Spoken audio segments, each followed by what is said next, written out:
পরিবর্তন news channel, আপনার কণ্ঠ, আপনার পছন্দ। নমস্কার, পরিবর্তন নিউজ চ্যানেল আপনার স্বাগত আছে। নতুন আপডেট জন্য চ্যানেলকে লাইক, সাবস্ক্রাইব, কমেন্টস করুন। আজকে আপডেট। আজ গোমাতা জাতিকে মাতা ঘোষণার প্রয়োজনীয়তা। শঙ্কর মঠে গোধ্বজ স্থাপন এবং দেবীপক্ষের আগমন। হিন্দি ক্যালেন্ডার বিক্রম সম্বত 2081, বৃহস্পতিবার, শুক্লপক্ষ, অশ্বিন মাস, তৃতীয়া তিথি, হস্ত নক্ষত্র, ইন্দ্র যোগ, অভিজিৎ, তুলা রাশিতে আজ শঙ্কর মঠ, হাওড়া, রাজ্য ব্রহ্মলীন স্বামী শ্রী করপাত্রী জি মহারাজের ধর্ম সম্রাট স্বপ্ন পূরণ, সনাতন ধর্ম রক্ষার জন্য এবং দেবীপক্ষের আগমন শুভ সূচনা। ভারতীয় সংস্কৃতিতে গোমাতার বিশেষ মর্যাদা রয়েছে।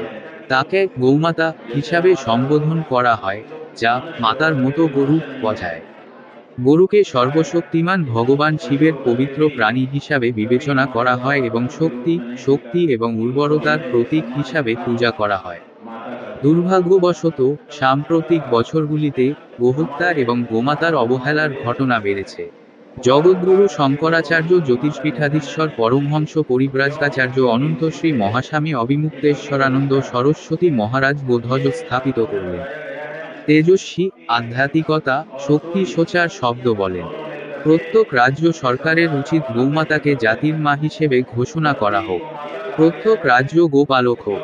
77 থেকে 78 সালে ভারতের স্বাধীনতা প্রবেশ আছে, কিন্তু আজ পর্যন্ত কোনো সরকার, কংগ্রেস, যৌথ সরকারের এবং বিজেপি সরকারের নিজের সংবিধান আইন পালন করলেন না। গোমাতাকে রাষ্ট্র মাতা ঘোষণা, পুরো ভারতের গো বংশধরদের বিস্তার, গোহত্যা বন্ধ করা হোক। গোমাতার সংরক্ষণের গুরুত্ব অনেক গুণ। সর্বপ্রথম, গরু আমাদের খাদ্যের একটি অত্যাবশ্যক উৎস। তাদের দুধ, দই, ঘি এবং পনিরের মতো দুগ্ধজাত দ্রব্যগুলি প্রোটিন, ক্যালসিয়াম এবং ভিটামিনের সমৃদ্ধ উৎস। দ্বিতীয়ত, গরুর গোবর জৈবিক সার হিসাবে ব্যবহৃত হয়, যা আমাদের মাটির উর্বরতা বজায় রাখতে সাহায্য করে। তৃতীয়ত, গরুর প্রস্রাব একটি কীটনাশক হিসাবে ব্যবহৃত হয় এবং এতে ঔষধি গুণও রয়েছে। সংবিধানের স্তম্ভ এবং সিঙ্গল চিত্র দেখিয়ে বৃষ গুরুত্বপূর্ণ আছে ইঙ্গিত করলেন। প্রত্যেক সনাতনী গোপালক এবং গোরক্ষক শপথ গ্রহণ করবেন। গো সনাতন সংরক্ষণে খুব গুরুত্বপূর্ণ ভূমিকা রাখেন। যারা গো হত্যা করেন তারা প্রতিশ্রুতি দিলেন গো রাষ্ট্রমাতা ঘোষণা হওয়ার পর গো হত্যা করবেন না। বর্তমানে গোহত্যা বন্ধ করার ক্ষেত্রে মহারাষ্ট্র সরকারের উদ্যোগ প্রশংসনীয়। তবে অন্যান্য রাজ্য সরকারগুলিকেও এই পদক্ষেপ অনুসরণ করতে হবে। সারা রাজ্য গোহত্যা বন্ধ করা হবে। সবাইকে রাজ্য মুখ্যমন্ত্রী, নেতাকে চিঠি লিখা হবে। মহারাষ্ট্র সরকারের ঘোষণাকে প্রশংসা করেন। আর.জি. কর কাণ্ডের নিন্দা প্রকাশ করেন। বর্তমানে 4 শঙ্করাচার্য নাম তথ্য দিলেন। পরিবর্তন মুখ্য উদ্দেশ্য আছে। যারা গোরক্ষা বার্তা রাখবেন ভোট তাদেরকে দেওয়া হবে। সনাতন গো রক্ষক সরকার গঠন করবেন। উপস্থিত ছিলেন অনেক গুরু, শিষ্য, সদস্য, গোভক্ত। সভা সম্বোধন করেন পরমহংস পরিব্রাজকাচার্য অনন্ত শ্রী ডক্টর স্বামী প্রজ্ঞানানন্দ সরস্বতী। ভিডিওটি দেখার জন্য ধন্যবাদ। আমাদের চ্যানেলে সাবস্ক্রাইব করতে ভুলবেন না। हम जिस चीज का समर्थन करना चाहते हैं उसको कंस्ट्रक्ट करके देखते हैं। भारत के संविधान की तंजी उड़ाई जा रही है। बात मनुस्मृति की नहीं है, बात भारत की है और भारत की संस्कृति की है, भारत के वर्तमान संविधान की है। मनुस्मृति कह करके आप भारत की संस्कृति को नहीं हटा सकते। भारत की संस्कृति में सब समाहित है, उसमें मनुस्मृति भी समाहित है, उसमें सब कुछ समाहित है। इसलिए भारत के संविधान के अनुसार गाय को सम्मान देना, गाय के बेटे धर्म अनिवार्य है। और अगर यह नहीं किया जा सकता है तो भारत के संविधान का अनादर किया जा रहा है, यह हम स्वीकार नहीं करेंगे। यह हम आपसे कहना चाहते हैं। हो गई कि हमारे जो नेता आए आजादी के बाद, आजादी के पहले हम कहते थे कि गाय नहीं मारी जानी चाहिए। आजादी की लड़ाई क्यों शुरू हुई? क्योंकि मंगल पांडे नाम के सिपाही ने ये कह दिया कि हम गाय की जरूरत नहीं बोलेंगे। इसी पर तो 1805 का प्रश्न था, जिसके कारण अंग्रेज यहाँ से भगाए गए। तो उस समय हमारे नेता कहते थे कि अंग्रेज जब तक रहेंगे तब तक रक्षा नहीं हो सकती, इसलिए इनको भगाना जरूरी है, उन्होंने बलिदान दिए। और जब स्वराज स्थापित हो गया तब इन लोगों ने कहा कि हम इसको करेंगे, हम इसको करेंगे। आज तक कहते चले आ रहे हैं। हर सरकार ये कहती है कि हम लोग रक्षा करेंगे, लेकिन हर सरकार सब्सिडी दे रही है, लाइसेंस दे रही है और तो निर्यात बढ़ा दिएगा, कब तक हम स्वीकार करेंगे? अमृत महोत्सव देश में मनाया गया, 75 साल होने पर अमृत दूध देने वाली गाय काटी जाती रही और देश के नेता अमृत महोत्सव मनाते रहे। आप हम हिंदुओं की भावना को नहीं समझना चाहते हैं, ये नहीं चलेगा। हमने आप पे भरोसा करके आपको वोट दिया था। देश में हिंदुओं के वोट के बिना कोई सरकार नहीं बन सकती है।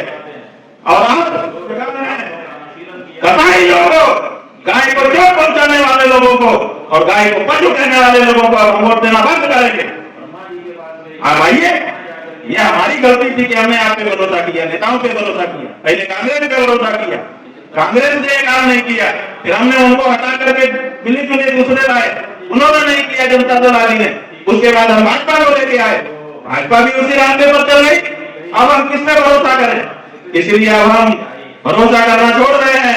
अब हम उसी को वोट देंगे जो शपथ पूर्वक घोषणा करेगा कि अगर हम जीते तो हम पहला काम सदन में जाकर के गौ माता के प्राण और उसकी प्रतिष्ठा की रक्षा करें। तो ध्वजा स्थापित हो रही है, अभी तो ध्वजा स्थापित हो रही है, इसके बाद एक एक हिंदू कसम खाएगा, एक एक हिंदू गौ माता की शपथ लेगा कि हम उसी को वोट करेंगे जो गौ माता के लिए खड़ा शपथ पूर्वक घोषणा करके दिखाई देगा। और नहीं तो हम वोट करना बंद करेंगे। हम देश में करके बेचोगे, तुम्हारा ये मुस्कान इसको आगे हिंदू जनता कब तक स्वीकार करेगी? तो हम हिंदू जनता इसको स्वीकार करने के लिए तैयार नहीं है।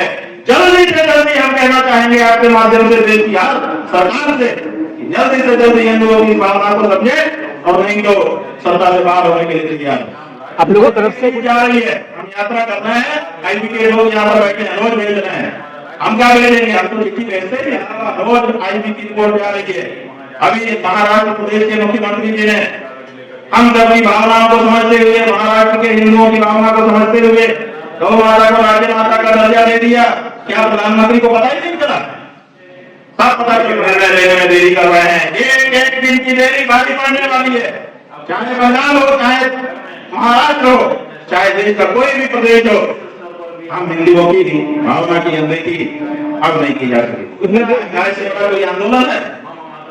1966 ईस्वी में 10 लाख लोग दिल्ली में इकट्ठा हुए, लोग आज तक दूसरे नहीं हुए। अभी हार्दिक पटेल ने 9 लाख किया था, आप लोगों ने दिखाया। और हमने 1966 में 10 लाख लोगों को दिल्ली में संसद भवन के बाहर इकट्ठा कर दिया था। गाय की जो भावना है वो प्रत्येक हिंदू की भावना है। आप क्या समझते हैं? जब गाय का आंदोलन शुरू होगा तो छोटा मोटा आंदोलन नहीं होगा, सबको हो जाएगा। इसलिए समय रहते निर्णय लो और गाय को सम्मान दो, गाय के प्राण और उसकी प्रतिष्ठा की रक्षा करने के लिए खड़े दिखाई दो। देश की सरकार से भी पूछा है और अलग अलग म्यूनिसिपालिटी और राज्य की सरकारों से भी जहाँ जहाँ हमारा जाना हुआ हमने पूछा है कि हमको गाय का अपराध बताइए। आपने गाय को शहर से बाहर कर दिया, माने तड़ी पार कर दिया। तड़ी पार उसको किया जाता है जो इतना बड़ा अपराधी हो कि वो रहेगा तो निश्चित रूप से क्षति पहुंचाएगा, उसी को देश निकाला दिया जाता है। आपने तड़ी पार का हुक्म कर दिया कि किसी ने की है। गाय का अपराध बताइए, उसके बाद इस्लाम को हम माने, अन्यथा इस्लाम को मानने से इनकार। किसी भी शहर में रह रहा है, अपने घर में गाय रखना चाहता है तो रखे। उसके या तो सरकारें, म्यूनिसिपालिटी गाय का अपराध होता है, उसका अपराध क्या है, क्यों उसको बाहर किया जाए, और नहीं तो फिर ये कानून वापस लिया जाए। ये हम कहें। गुरुजी मेरा प्रश्न है कि बहुत सारे लोग हैं, वो बात ये है कि जब उनकी प्रतिष्ठा की आपने हानि कर दी, आपने उनको पशु कह दिया तो पशु जैसा उनके साथ व्यवहार हो रहा है। इसीलिए तो हम कहते हैं पशु सूची से हटाइए, हटा करके इनको मां का संबोधन दीजिए। और हम सरकार से मांग क्या रहे हैं?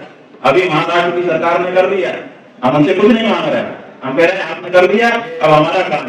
अब हम महाराष्ट्र की हर गाय का डीएनए करेंगे, जो शुद्ध देशी नस्ल की गाय है उसको पहले भी परीक्षित करेंगे और उसके बाद उसकी सेवा हम खुद करेंगे। हिंदू समाज अपनी माँ की सेवा से अभी पीछे नहीं है। हमारे घर की पहली रोटी गाय की होती है, किसी भी घर में जाकर के पूछ लीजिए। तो हमारी जो गौभक्ति है वो असंदिग्ध है। हमारे द्वारा गौ माता की सेवा कर रहे हैं ताकि हम माता के रूप में उनकी सेवा कर सकें। गाय को माता के रूप में सम्मान मिल जाएगा तो गाय का एक अपना प्रोटोकॉल बनेगा। गाय का जब प्रोटोकॉल बनेगा तो गाय की जो जगह है पहले तो वो खाली करनी पड़ेगी। ये गाय को मार क्यों रहे हैं? ये क्यों बेच रहे हैं नेता? क्योंकि गाय की जमीन है, पूरे देश में लाखों हेक्टेयर जमीन है जो गोचर है, उस पर ये लोग कब्जा कर रहे हैं अपने कार्यकर्ताओं के द्वारा। तो ये गाय की जमीन छोड़नी पड़ेगी अगर गाय को ये घोषित कर देंगे तो हम मिल जाएगा। तो गाय की भूमि जहाँ जहाँ है सबका रिकॉर्ड है, सब खाली होगी, वहाँ गाय निर्भर होकर के चलेगी और हमको हमसे दूध देंगे। हम लोगों ने अनुरोध किया है कि हे वक्फ बोर्ड के लोगों, आपके पास वक्फ के नाम पे बहुत सारी जमीन है। वक्फ का मतलब होता है जो जैसे हमारे अंदर को समर्पित कर दी जाती है, ऐसे ही जो ईश्वर के नाम पर, उनके खुदा के नाम पर जमीन वक्फ कहलाती है। तो हमने हमको कहा कि आपके पास बहुत सारी जमीन है, संभाल नहीं पा रहे हैं और हमारे पास गाय माता के चरने के लिए जमीन की कमी हो गई, इसलिए वक्फ बोर्ड के जितने भी मेंबर्स हैं और जो मुस्लिम धर्म के लोग हैं उनसे हमने अनुरोध किया है कि आप गोचर के लिए दान करिए। जैसे ही दान करेंगे ये सब बातें खत्म हो जाएंगी, आप भी सही हो जाएंगे और हमारी गौ माता भी। भाई सवाल ये है कि हम तो अपनी तरफ से प्रस्ताव तो दे ही सकते हैं, प्रस्ताव देने में हमको क्या हार्ज है? हमने एक अच्छा प्रस्ताव उनको दिया है जिससे उनकी प्रशंसा हो सकती है, तो वो प्रस्ताव हमने दे दिया। अब ना करें वो अलग बात। और जहाँ तक आपका ये कहना है कि वो खा रहे हैं, हम आपको बताना चाहेंगे कि जाने कितने मुसलमानों के हमारे पास होना है, 1,000 की संख्या में। जैसे हमारा आंदोलन शुरू हुआ है उन्होंने बैठकें की है और बैठकें करके वो कह रहे हैं कि गौ माता को राष्ट्र माता घोषित कर दिया जाए, हम गौ मांस नहीं खाए, हमारे यहाँ अनिवार्य नहीं है। अभी एक बहुत बड़े वीडियो कल यहाँ पर आया है, आपको दिखाया गया, वो कह रहे हैं कि हम इसकी संस्तुति कर रहे हैं और सभी मुसलमानों से अनुरोध कर रहे हैं कि इसका विरोध न करें, कि खाना अनिवार्य नहीं है। तो ऐसा नहीं है कि मुसलमान जो है वो गाय खाने के लिए लोग उतावले, वो खुद कह रहे हैं कि हम गाय मांस नहीं खाते हैं, नहीं खाएंगे, आप जो है घोषित करिए। हिंदू नेता घोषित करने में देर कर रहे हैं, मुसलमानों की तरफ से ऐसा कोई विरोध नहीं। समझ गए ना? ये कांग्रेस भाजपा जो आप लोग खेल चला रहे हैं कि ये नहीं तो ये नहीं तो ये, ऐसा बांटेंगे गाय के आपने वहां पे पहुंचेंगे संसद में, तो गाय का ही काम करें। ये घटनाएं नहीं होनी चाहिए और होती है तो तत्काल उस पर एक्शन लिया जाना चाहिए। घटना के बाद उस पर दीपावली करना और भी गलत है। तो ये चीजें स्वीकार योग्य नहीं है। लॉ एंड ऑर्डर को एकदम स्पष्ट रखना चाहिए और न्याय का शासन स्थापित होता दिखना चाहिए। लोगों को समझ में आना चाहिए कि न्याय का शासन। जब लोगों को यह समझ में आता है कि यहाँ पक्षपात हो रहा है तो आस्था प्रदान हो जाती है। सरकारें कितनी ही मजबूत हो, धराशायी होते हैं, आ जाए कि न्याय नहीं हो रहा। तो जो भी सत्ताधीश दल है, चाहे बंगाल की ममता बनर्जी ही क्यों नहीं है, उनको इस बारे में बहुत गंभीरता से विचार करना चाहिए। ऐसा घट स्थापन का एक मुहूर्त होता है। घट स्थापन जैसे आज प्रतिपदा है ना, ऐसा नहीं है कि प्रतिपदा में कभी भी कर सकते हैं, उसका भी एक घट स्थापन का मुहूर्त होता है। तो उस मुहूर्त को लेकर के उसमें हम लोग काम करते हैं। अब आजकल कई लोग आ गए हैं जो दुर्गा पूजा धार्मिक कारण से नहीं करते हैं, किसी और कारण से करते हैं, वो कुछ भी कर सकते हैं। लेकिन जो धार्मिक कारण से दुर्गा पूजा करेगा, दुर्गा माता का आशीर्वाद प्राप्त करने के लिए, वो धार्मिक विधि को और उसके प्रोसीजर को फॉलो करते हुए करेगा। वही है। पूर्व में गोवर्धन पीठ है जगन्नाथपुरी में, वहां पर पूज्यपाद निश्चलानंद सरस्वती जी महाराज इस समय शंकराचार्य। दक्षिण में श्रृंगेरी पीठ है जो कर्नाटक राज्य में, उस पीठ के वर्तमान में शंकराचार्य स्वामी भारती तीर्थ जी महाराज। लेकिन भारती तीर्थ जी महाराज ने मत दे दिया, तो वो स्वयं मठ से बाहर नहीं जाते हैं, अपने शिष्य को अपना ही रूप बना करके वो बाहर भेजते हैं। जैसे मंदिरों में जो एक उत्सव मूर्ति होती है, उत्सव के समय में वही बाहर निकाली जाती है, उसी तरह से। तो वहां पर इस समय भारती तीर्थ जी महाराज शंकराचार्य हैं और उनकी उत्सव मूर्ति के रूप में विदुशेखर भारती जी वहां पर शंकराचार्य। द्वारका शारदा बीज है पश्चिम भारत में, द्वारका में, वहां पर पूज्यपाद स्वामी सदानंद सरस्वती जी महाराज शंकराचार्य। और बद्रीनाथ में रामनाय पीठ, वहां की शंकराचार्य। यही 4 शंकराचार्य हैं और बाकी कोई भी आ जाए तो भाई अब क्या कर सकते हैं। नेता लोगों ने बहुत सारे नकली जो उनके हाँ में हाँ मिला है, ऐसे लोगों को शंकराचार्य बनाकर बनाना शुरू किया है। तो उसके लिए जनता को सावधान रहना चाहिए।